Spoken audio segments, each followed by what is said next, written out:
I'm on a journey to catalogue the worst video games of all time, going from platform to platform and subjecting myself to the 10 lowest scoring games on each system. You look like shit, chick. It makes me miserable, but hopefully we can have some fun along the way. Hello everybody, I'm Ben, and welcome to this video. Now, last time around, we explored all of the horrors that were hiding in the Xbox 360's closet, and we had a wonderful time. But how did I select those games, and how will I choose the games for this video? Well, I'll be heading to Metacritic, sorting by top reviewed, and then going all the way to the last page. Games with fewer than 7 critical reviews are not displayed by Metacritic, and I will honour that. I'm also going to be sticking to titles that got a physical release only, and will be avoiding repeat titles where the content is practically identical. Probably not going to be a problem with the Wii though. On the naughty list this time, it's the Nintendo Wii. Are you ready? Then let's do this. I have faith in you. I love you, Optimus Prime, I can do it! Set during the events leading up to the Transformers Dark of the Moon movie, Transformers Dark of the Moon Stealth Force is the Wii and 3DS version of the 8 different platforms this game ended up releasing across, and sees you drive about in vehicle form before sliding about in tank form. Yes, in what might be the biggest misdirect in Transformers history, the game actually features 0 robots in disguise, as at no point do you turn into a robot. It's all about being a slow-moving tank, which is riveting. Each level begins with you zooming about the stage collecting energon cubes to restore health and fill your tank bar. Then you may transform into a tank that can fire projectiles and missiles. That may sound fun, but it's not. Objectives aren't overly interesting, flitting from destroying all enemy tanks to protecting checkpoints and collecting all items within a time limit. Do you remember in the movie where every car turned into a tank? I'm genuinely asking, I've not seen it. As is sometimes the case with Wii versions of movie tie-ins, I immediately got the impression that this thing, realistically, could also run on Nintendo's handheld hardware, and after a small bit of research, that's exactly what happened here. Practically identical. Autobots, roll out. He said the line! Although it shouldn't really be roll out, should it? What is it that tanks do? Trundle? Autobots trundle out? Anyway, the controls are weird, with the nunchuck used for steering when in car form, which results in awkward, jerky movements given it only has a set number of directions, and tank mode seeing you steer with the Wiimote D-pad and adjusting throttle and reverse with the nunchuck stick. You do eventually get used to the drastic change in controls, but when first transforming I was often left completely open to attack as I slowly rotated on the spot. Moments like these often inform frustrating spikes in difficulty, and when you consider that PS3 and Xbox 360 owners got a proper version, I'd imagine Wii players were more than a little cross with this effort. It's frustrating, repetitive, and ugly, and makes me wish I was in the passenger seat of one of the many cars I mercilessly destroyed. Just 34% on Metacritic. Great work. The last of them are retreating. Let's rock. Hell yeah, brother. Welcome everyone to Target Terror, where the guns are light, the enemies plentiful, and every single character is a real human being rolling around on a green screen.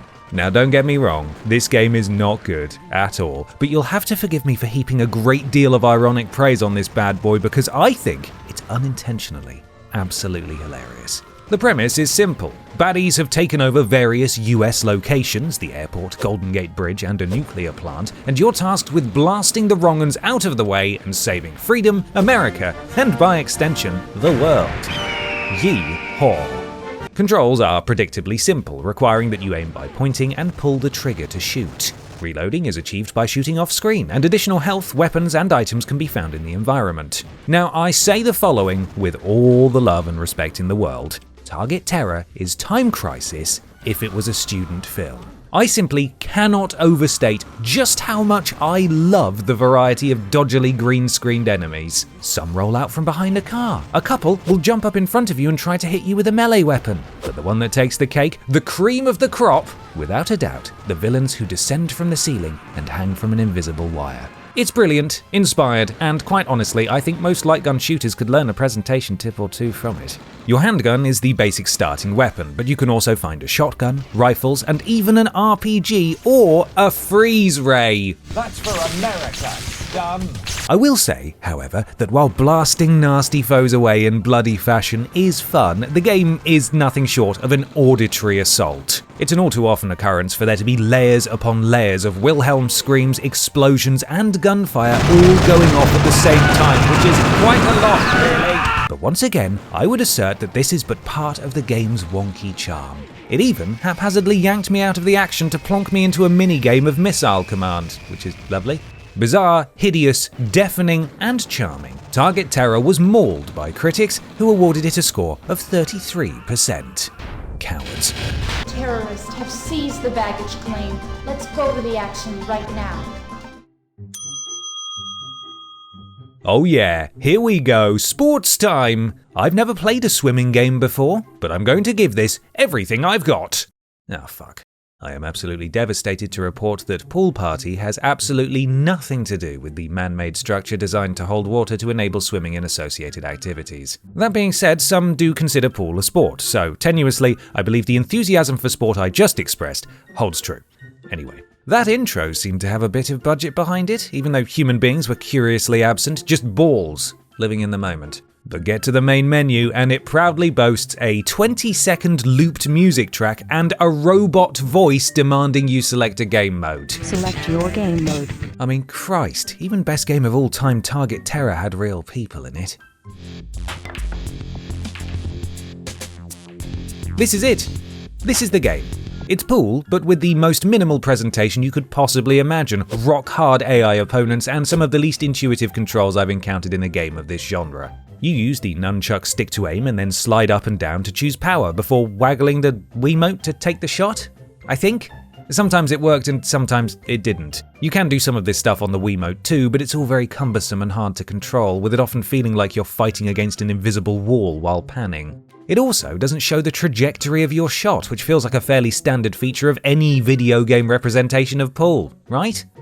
Oh, I fucking hate this. Oh yes, come on! Oh fuck this, actually you know what, I don't like it again. Interestingly, the game lets you choose a character to play as, and the descriptions are something else. Muscles his shots and his way with the girls. Ditzy blonde looks. Floating like an angel around the pockets. My goodness, who to choose? Pool Party is a shit, far less forgiving version of something you'd play for free on a Flash Games website, but you've spent actual money on it and it's taking up space in your house that could instead home a second copy of Target Terror. 32% on Metacritic.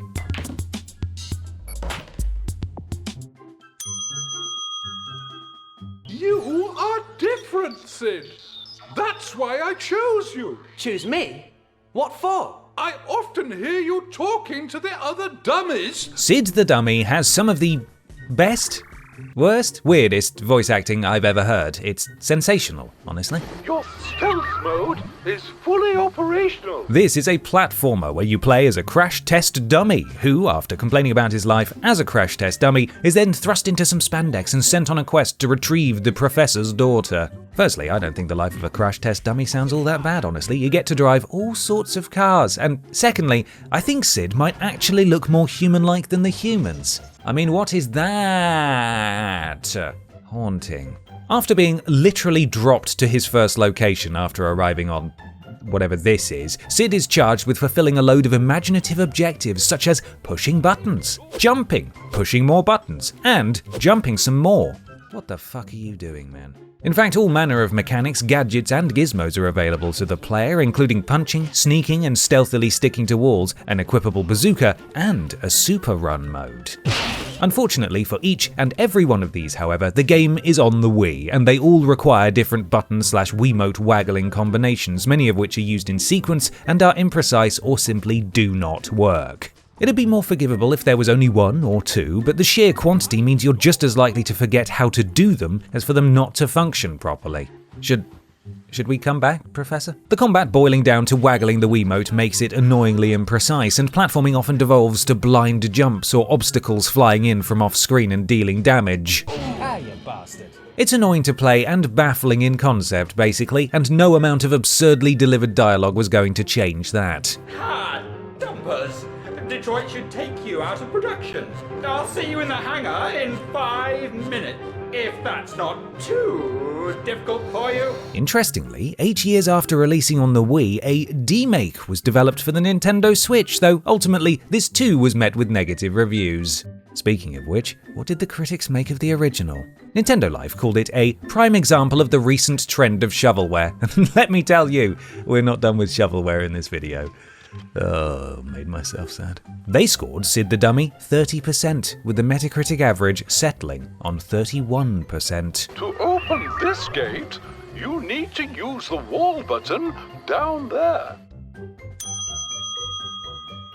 We've been positively spoiled so far with some non-party game fodder, but now I fear we're going to get stuck into some truly heinous stuff. If you want to play darts, skill ball, hoop shot, shuffleboard, ping cup, trivia, puck bowling, beanbags, horseshoes, lawn darts, or something called QB Challenge in an utterly terrifying rendition of some sort of horrific arcade bar, then good news, because Game Party 2, or More Game Party in the UK, is here to fill that void. This game is cheap. The menus are basic, it doesn't even let you use Mii's, instead offering these things, and the music is, oh, actually I quite like this, very Persona.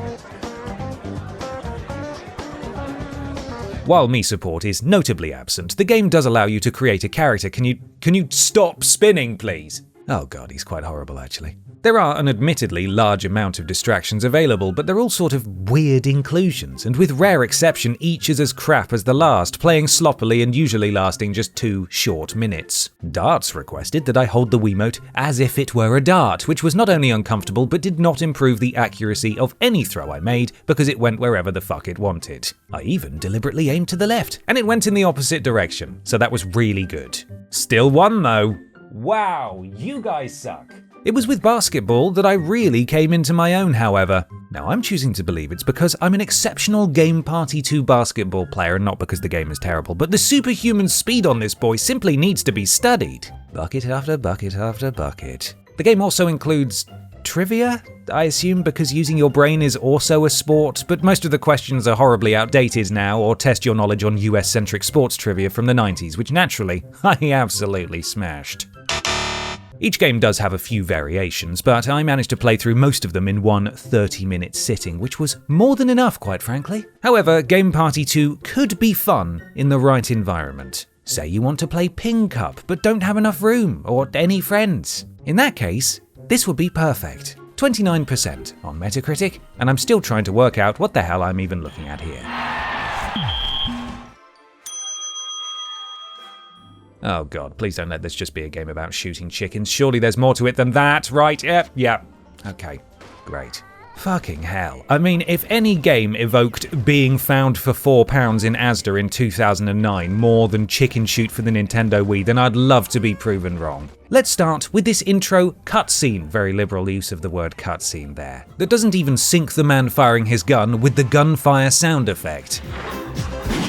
This game has you point the cursor around the screen to shoot at chickens that are flying to and fro, minding their own business, or in some cases, just doing household chores, which is a little disturbing. The backgrounds of the various levels are static and uninteresting, but you can pan around to reveal more of the area, and oh, you know what, they're not all static, I apologise for misleading you, just look at that little tractor engine go. I'm so immersed. Some chickens fight back by throwing their eggs at you, with others carrying weapon crates. When dispatched, you'll make use of a far more powerful gun until you run out of ammo. The shooting is mostly accurate, but I found that with certain weapons, gunfire simply did not connect with certain chickens, as with the Uzi and this little bugger. Great.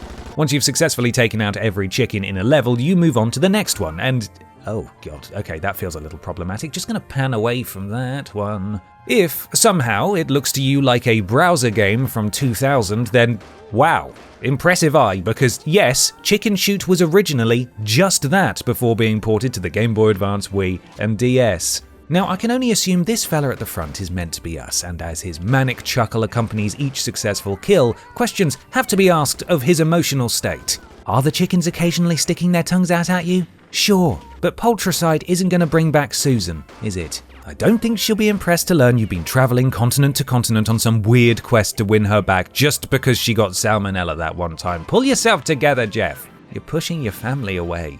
Games Radar considered Chicken Shoot to be the worst game on the Wii, but by my count, we still have 4 more offenders. Hooray! 27%.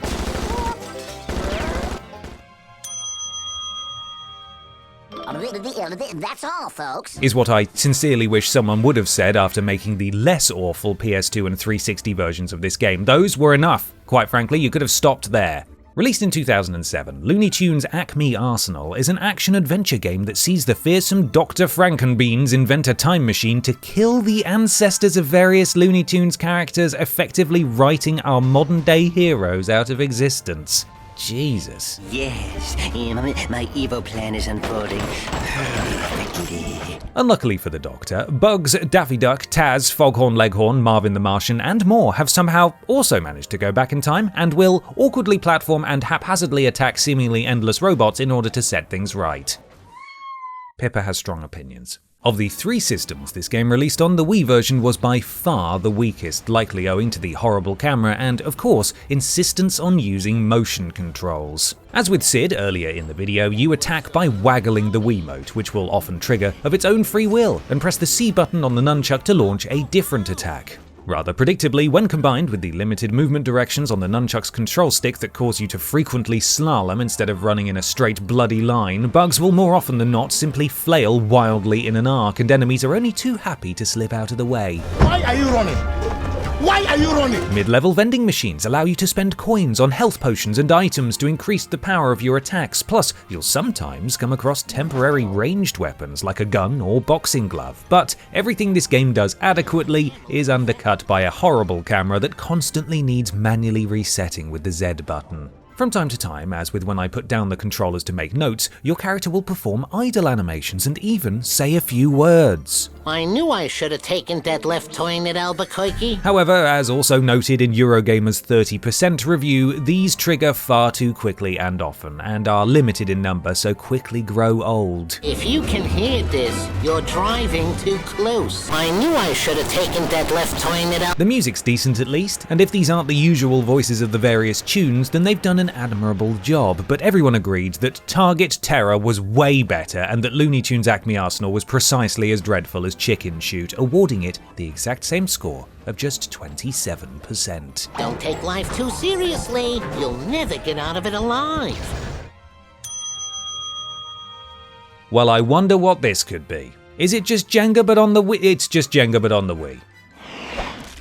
Oh, we'll fucking see about that. Welcome to Jenga World Tour. You may not like playing Jenga in real life, but in swoops Grandma with the tried and tested, "You love Jenga, don't you?" And lo and behold, she's got it for you for Christmas. Bless her. She's tried her best. Of course, the result is that you must now play it. God knows your local game shop won't take it. It's got to be worth 75p at best. And what can you get with that? A copy of FIFA from 10 years ago? For God's sake, Grandma. Oh, she did try her best, though. You begin by choosing from a selection of royalty-free clip art faces, and this guy is by far the worst, so I've got to go with him.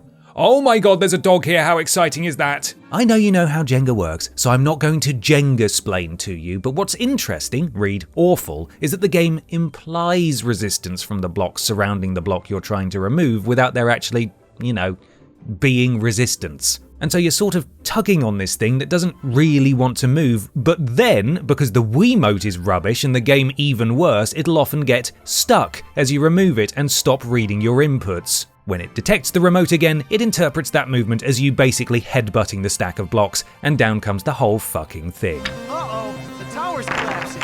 That's right, it's somehow more frustrating than real-life Jenga. Incredible work, everyone. Truly magical stuff. The World Tour mode apparently lets you go to 8th century China and the moon, but I'll never get there.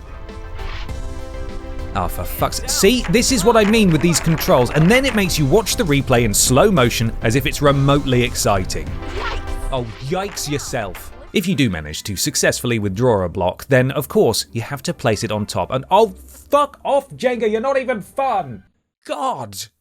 Right, so when you do get one up there, it's a bit haphazard about placement, meaning sometimes you can't even fit your block in properly, which is naturally quite annoying. God, I need to calm down. It scored 26% on Metacritic, and please, for the love of God, can I just play what they're playing instead?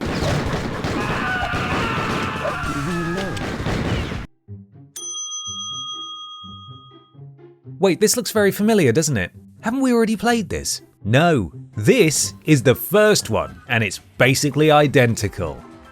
Good. Slightly different menu maybe, different game selection. Oh wait, some of these are the same, very much the same. Game Party, the first one, is actually tied for first place as the lowest reviewed Wii game of all time, but why could that be? Is it the fake me people's tiny faces? The fact that they're even scarier than before? Or is it that we're back in the sports bar from hell with no escape in sight? Now, depending on your feelings towards religious doctrine or indeed epic poems from the 14th century, I believe this place to be either purgatory or the 8th circle of hell.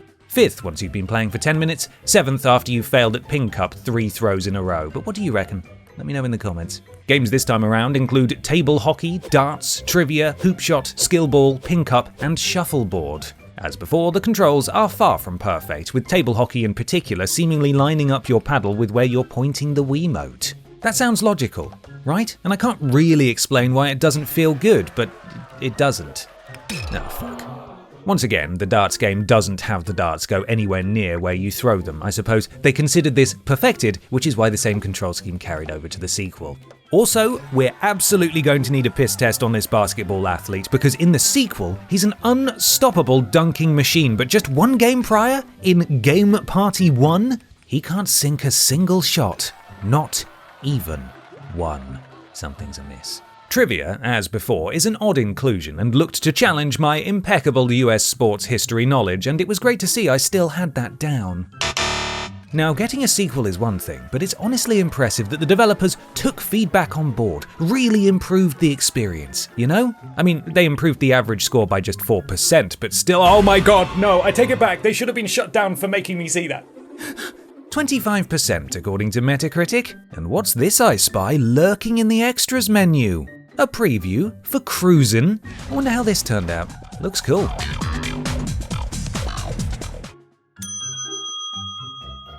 Oh no. Yes, in a rather poetic twist, the other game, tied as the worst title the Wii had to offer, is teased in the menu of Game Party, and wouldn't you know, they've returned the favour here. You can't write this stuff, honestly. Cruis'n is a racing game where you go fast, crash big, and disappoint gamers the world over. Apparently, it was originally released into arcades under the Fast and Furious branding, but sadly there's no to be seen here, not that it would have improved its reception. The main aim is to race in circuit mode, finishing in the top 3 to unlock the next track. Will you be able to see any of the track?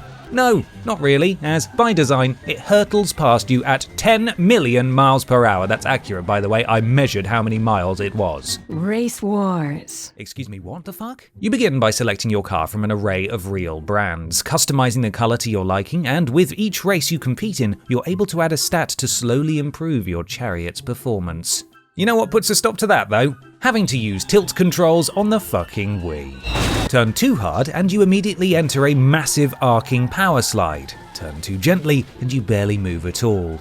Corners are basically jump scares here, and while you do your best to navigate them, the result is often the same, losing all your speed and/or flying up into the sky. Also, and this is the most dangerous bit, there are civilian cars on the road, and hitting them presumably instantly kills the driver, but even more heinously makes you slow down a bit, allowing your competitors to zoom past. I did make one game-changing discovery, however. Mashing 1 has you do a little wheelie, somehow, and then you get a speed boost. So guess which idiot was pulling sick wheelies constantly? It does have the downside that 1 is also brake, which makes absolutely no sense, but when you hit a car from behind or head-on while in wheelie mode, you fly up into the air, gaining an even bigger speed boost. Jesus Christ! Oh, and again! Games Radar touted Cruis'n to be undoubtedly the worst Wii racer to date, and according to Metacritic, they weren't wrong. The average review score, as with fellow stinker Game Party, was just 25%. And that 25% brings the average review score of the worst Nintendo Wii games to 28.9%. And there we have it, the 10 worst reviewed Wii video games of all time. Were there any that you liked as a kid? Maybe. I'm sure there was, but you have absolutely no excuses. None at all. Thank you so much for watching. Why not drop a like and a subscribe? If you're over on Twitch, why not come check me out? Twitch.tv/confused_dude. I'm there multiple times per week. A massive thank you to the channel members right here on YouTube. You can see them scrolling past right now. And I will see you in the next one. Take care of yourselves. Bye!